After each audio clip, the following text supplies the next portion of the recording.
अस्सलाम वालेकुम नाजरीन और सामीन, आप लोग कैसे हैं? मैं उम्मीद करता हूं अल्लाह ताला से और दुआ भी करता हूं आप सब अपने घरों में अपने बच्चों के साथ, अजीज़ व अकारिब के साथ बिल्कुल ठीक होंगे।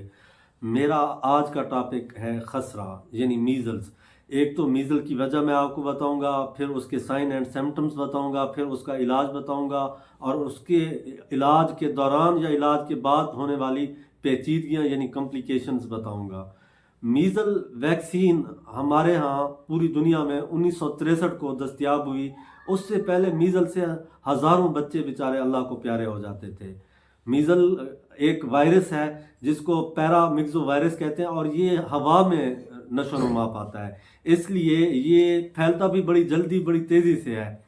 क्योंकि महीना भी अब मार्च का चल रहा है, इसके फैलने के 2 महीने यानी मार्च अप्रैल जब मौसम तब्दील सर्दी से गर्मी की तरफ आ रहा होता है या गर्मी से सर्दी की तरफ यानी अक्टूबर और नवंबर में, इन मौसम में मीज़ल आजकल भी मैं प्रैक्टिस करता हूँ तो डेली 2-3 बच्चे मीज़ल के आते हैं।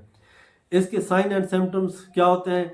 खांसी आती है, बुखार 101 से लेकर 103 तक हो सकता है, आंखें रेड हो सकती हैं और डॉक्टर लोग मुंह खोल के अंदर देखते हैं, सफ़ेद सफ़ेद से छोटे छोटे डार्ट होते हैं जिनको कॉप्लेक्स स्पॉट्स कहते हैं। तो वो इसका मतलब है मेन, जब डॉक्टर को वो नज़र आए तो वो डॉक्टर कहता है मीज़ल के अलावा इसको कुछ हो ही नहीं सकता। ये साइन एंड सिम्टम्स वक्त के साथ ठीक होते हैं।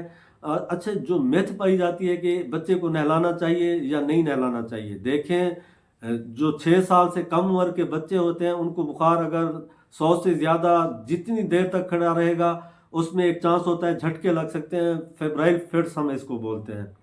फेब्राइल फिट्स कोई यानी झटके लगना, वैसे आमतौर पर कहा जाता है ये हाय झटके लग गए, खुदा न खास्ता गर्दन तोड़ बुखार ना हो जाए, खुदा न खास्ता दिमाग पे असर ना कर जाए, इसलिए इसको बचाना तो बहुत ज़्यादा ज़रूरी होता है। इसलिए आप पट्टी भी कर सकते हैं। अगर मौसम सर्द है तो आप मुंह को छोड़ के, छाती को छोड़ के सर्दियों में बाकी हर जगह पट्टी करें और साथ पैनाडॉल कालपोल वगैरह भी आप लोग दे सकते हैं।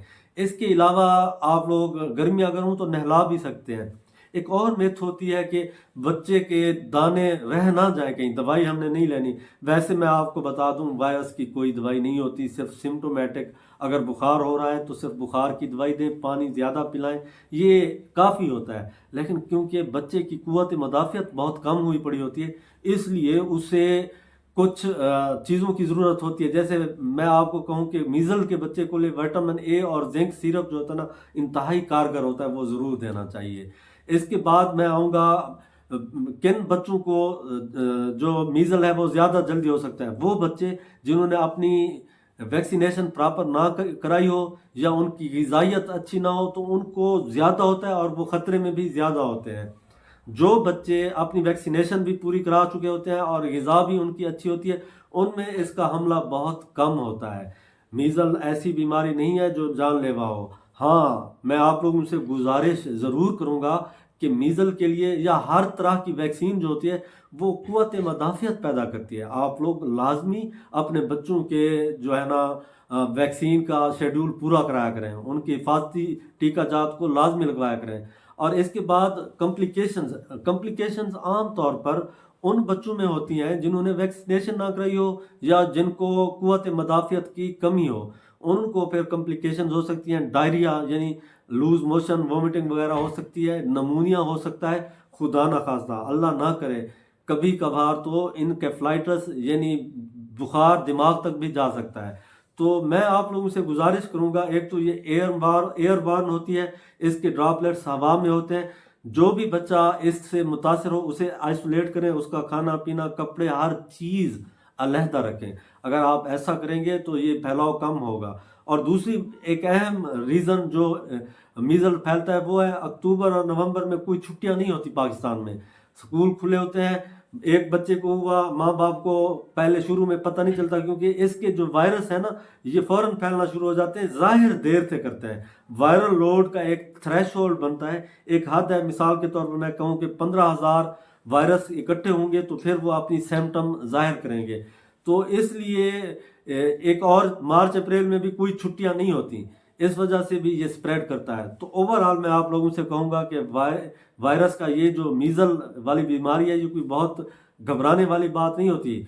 آپ لوگوں نے اپنے آپ کو کمپوز رکھنا ہے، آپ لوگوں نے اپنے آپ کو امید میں رکھنا ہے کہ یہ بیماری ہی نہیں ہے۔ ہم لوگ اینٹی بائیوٹک دیتے ہیں تو سپر ایڈڈ انفیکشن کے لیے دیتے ہیں، جب کوئی انفیکشن بڑھ جاتا ہے تب ہم دیتے ہیں، ادروائز ہم کوئی دوائی اینٹی بائیوٹک نہیں دیتے۔ اور میں آپ لوگوں کو ایک میسج بھی دینا چاہوں گا، یہاں پر میرا فون نمبر ہے، آپ میں سے کسی بھی والدین کا کوئی بچہ بیمار ہو تو آن لائن آپ کنسلٹیشن لے سکتے ہیں۔ میں آپ لوگوں کا بہت شکر گزار ہوں، اللہ ہم سب سے راضی ہو، اللہ آپ لوگوں سے بھی راضی ہو، خیر و عافیت والا معاملہ فرمائے۔ جزاک اللہ۔